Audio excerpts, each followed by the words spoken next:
They have 3 of them across the city, but it was just a kick-ass party. Bud and Mary's was there? Fuck yeah, that was the batch extract. Oh, yeah, that's right. But Bud and Mary's is the parent company name. Yeah. I'm wearing the shirt for those that aren't watching us on our voyeur cam. But at the same time, like, that was an epic party, but I can't wait for King of Wings to be back with chicken wings. Oh, my God. So what did you love about the wings? I think that the crispiness and sauce ratio is perfect. There's a little grit instead of like an over saucing where you're getting your fingers so like you lose a little bit of the grilled flavor and the texture. You lose the flavor of the chicken. These things, they were served to you hot. They had a great texture. They weren't overly bathed, like that weird OCD kid at school. Fuck that kid. But it also wasn't like an underdredge. And so I thought, like, I guess it's cornstarch, or I don't know what it is, but it just had this weird perfect texture. No matter if it had it felt like it was deep fried. It had that perfect texture. Yeah, but it wasn't. It was grilled. It was fucking wonderful, Chris. And they have a litany of sauces when they're up, gripped, and ready to rock. But we just sampled a couple of them last night. Tangy. The buffalo sauce was by far just a good, solid, what you want in just like the traditional buffalo sauce, because I feel like we've gotten away from the buffalo sauce with all these other sauce combinations. I would have sex with the spicy peanut sauce from Fire on the Mountain, and but most people would. I want to put it on the chicken wing from King of Wings, but at the same time, King of Wings has great sauces too. But I'm in love with that spicy peanut. Yeah, and I think what it came down to, why those wings were so tasty, is number one, they were served hot and they were grilled. Grilled wings are ultimately better than fried wings. I'll fight anybody who says otherwise. And then also, that's a very bold statement. I mean, a lot of people don't do grilled wings properly. Post Oak does them well. They smoke theirs. The smoking process is different. You can throw those bitches out across a long tray. King of Wings certainly grills them right. So I'm just saying, if you can find grilled ones, not at your BW3s or whatever the fuck you're going to. But it worries me about like the liquid smoke community is what I'm speaking to. And I think there's a couple bars here in the Denver area, and we're not here to disparage. That's gross. But liquid smoke and like those fake artificial flavors that come into play, shitty pellets that are used. There are things that can, drop that grade. But I think the toss, and I think I saw you last night when there was a toss going on, and I was like, I'm just checking out your toss. And he was tossing them right. So they got the right amount of sauce where you got a little bit on your fingers left after you bit into them, but it wasn't just like dripping and pouring down your fucking chin. It's the ratio of crispiness to like sauce carry through. Everything was present. Like, we'll get a good wing review for them. But it didn't stop there, Chris. Snipe burgers. Holy shit. I just saw your third chin when you said that. Right up You smiled and got fat all at once. Yeah, it's probably because I was just directly related to the snipe burger I had last night. Dude, how wonderful. I mean, I know that there's a lot of folks doing smash burgers around the community, and to be honest, burgers are kind of like blowjobs. Even when they're bad, they're still pretty good. Like, I'll eat a Burger King or a McDonald's burger when it comes time. It's like if you've been on a dry spell, you do things you shouldn't, that kind of situation. But the smash burger scene in Denver is piping, and I feel like Snipe may be atop of that fucking. So the funny thing is, you've definitely had more smash burgers than me, but at the same time, so last night was one of the first smash burgers I've had in a long time, definitely in the Denver community. And I think what was so great about it was you got like the crispiness from the flattened out edges. The toppings were great, just cheese, pickles, and it looked like they had kind of some sauteed onions. But the thing about the smash burger was, like, I don't know for sure, but it seems like within the patties there was like, I wonder what the patty mixture is, because there's got to be butter in there somewhere. Because when I bit into that smash burger, like, the crispiness, I think, came from some butter or something, but it just felt so mouth-watering and buttery, and I don't know if that was the bun and what other sauce they had on top of it, but it was a really goddamn good burger. And if I was like having I'm not a regular craver for burgers. No, you're not necessarily a red meat guy. Well, I mean, I love like a good steak and stuff, directly. but it's not like I'm not like, oh fuck yeah, I'll have a burger this weekend. But like when I'm craving a burger, I want that craving to be satisfied, and I don't want it to feel like, oh fuck, I just wasted like my one craving of a burger on a shitty burger.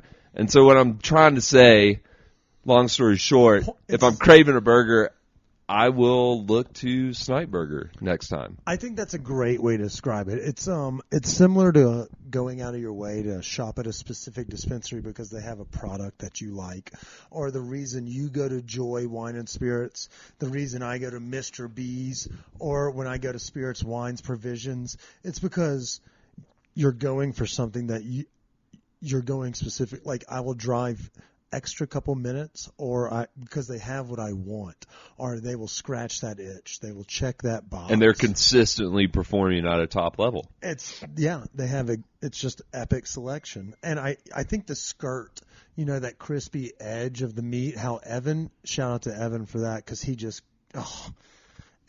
like he grinds it out. It feels like it's almost like a beef pork combo, because you get a little bit of that like. And I love how the skirt kind of falls off a little bit, because at the end after eating that shit, put it on my face like a grayscale. At the end after eating your burger, you can almost take a fork and scoop up some of the skirt and onions that fell down on the plate and just enjoy that. Or that last bite, which is what I did last night. I highly recommend this technique. Taking that last bite of like bread and burger and then mashing it around on the skirt that may have fell behind. And I think one thing that was great, holy shit, this sounds so much better. The accoutrements, like you were talking about, the sauteed onions were just fucking perfect. And the pickles. The pickles they're not overly sour. They don't take away from the buttered bread. And, I'm not sure if they're using, the racist people, the burger bun, potato buns. I'm not exactly sure who is their bun provider. But I'll give that person a hand job as well, because those buns are fucking awesome. Shout out to all the bread providers who give restaurants bread for their sandwiches and concoctions. They're doing great. Lord's work. Yeah, and Lighthammer, I know we're not necessarily in New Orleans, but I love to go to the King. And the funny thing is like, normally with my burger, I like onion, lettuce, pickle, and tomato. I really do like tomato. And last night, when I first got the smash burger, I was wondering if I was going to be missing that, but I wasn't. I thought the toppings were great. Overall, great fucking burger. Yeah. And again, it didn't stop there. Ryan Green was there. We were just talking about the peanut butter miso. Holy fuck, Chris. Holy fuck. It was good. I know that it's a little bit steep in terms of the pine price, but at the same time, when you get a flavor that's 10 times better than Bluebell, I'm willing to pay 2 times more than whatever a fucking Bluebell costs to not get Listeria as well. Also, just realize, fucking prices have gone up on everything, but not to mention, if you go to any kind of ice or creamery shop or whatever, you're going to be paying a little bit. Yeah. But that's just like it. If you go to any place around town that's local and is making dank sandwiches, you're going to pay more for that fucking sandwich, but you do it because you know it's going to be good. Okay, well, while we're here, let me tell you, that stupid viral video of, I know the Broncos, Denver faithful, are still riding his dick, but Russell Wilson's dangerous sandwich on Subway? I went and got it. It's terrible. It's fucking terrible. He called it spicy. It's got ham, salami, pepperoni, green peppers, and yellow peppers. And then you hit it with some yellow mustard, and then some mayonnaise. And he's like, ooh, it's spicy. I was fucking furious to find out they don't even have brown mustard there. If you wanted to make something spicy, it's directly tailored to just white people that have zero taste and 7 chins. It's gone so far away. It used to be great. During my childhood, we ate a lot of Subway. That doesn't make it great. No, it doesn't make it great. I haven't had Subway in a very long time. I'm not down with... The meat is slimy, which was one problem. I will say that they will hit you with a lot of vegetables if you ask for it. Lettuce, tomato, the whole kit and caboodle. We'll give it to you as much as you ask for it. But if you're going to go to a chain, go to Jersey Mike's or Lenny's. But do you remember back in the day when you could get the Subway cards and you get the stickers that you could put on them? And then How often did you go to Subway? Sometimes, like, after soccer practice, if for some reason we weren't getting a home-cooked meal that night, we would run by, like, a Subway. I mean, we did similar things, Popeyes and McDonald's. Yeah, so get the fuck out of here. I had the Monopoly board at McDonald's, and I didn't have the Subway sticker card. Yeah. I'm disappointed in myself. I was leaving dollars on the table. Yeah, because you got, like, 6 subs, and you could get a free footlong. Okay, well, speaking of Russell Wilson, the Broncos lose after Suck. After I do the fucking Vegas video series about Broncos fans going down there, I feel like I'm an asshole. Sweet. But actually, you showed them some spots that they can hit, win or loss. Very true. Might as well skip the fucking game and just go eat food. Yeah, keep the ones that dismal fucking offense. I mean, Avalanche start their season next week. That's a recap. Also, there was a 17-year-old who killed somebody in a shooting on I-70. He was charged with murder as an adult. That is also in the news roundup for the week. I think there was also breaking news. There was one of the largest fentanyl busts in Glenwood Springs off of I-70 today. Fuck yes, that's what I'm fucking Enough fentanyl to kill 75 million Americans. Yeah, but you split it up and it's probably like the same 6 people ever. I'm glad they figured that out. It feels like the I-70 corridor for drug busts. Like people are irrationally going 85 miles, over the speed limit with 85 pounds in the car of insert drug. Yeah, they're on to you on I-70. They're on it. All of us. And if you're, we all know how cops are. If you're not white, you're pretty, dispaid, whatever the term is. You're more likely to get pulled over. So just be careful. If you're a drug runner and you're listening to this podcast on a cross-country commute, be careful. Slow down. Slow down. I'm not cheering for you, but at the same time, I'm never cheering for the cops. Okay, so before we dive into Great American Beer Fest, what's up with the Westward? Y'all doing anything cool? Well, I believe my editor was out a little sick last week, so she's feeling better now. Hey, get better soon, Molly. But, yeah, we're coming out. The article on the Savage Beat is going to drop this week, the one we threw up on Food Truck Fridays last week. It's honestly a great food truck, vegetarian, vegan focused. It looks big as fuck. Yeah, I feel like the options for vegans are getting better in the city, so I'm glad that I was able to find out about that food truck and let people know. As far as future food trucks, Everybody wants to be featured, and they're listening to this podcast because they, for some reason, think it's a beacon for restaurant information in the community. How does somebody get in touch with you and find that information, Chris? Like, if they want you to visit their food truck. yeah, Chris at Stoned Appetit, not appetite.com. Not appetite.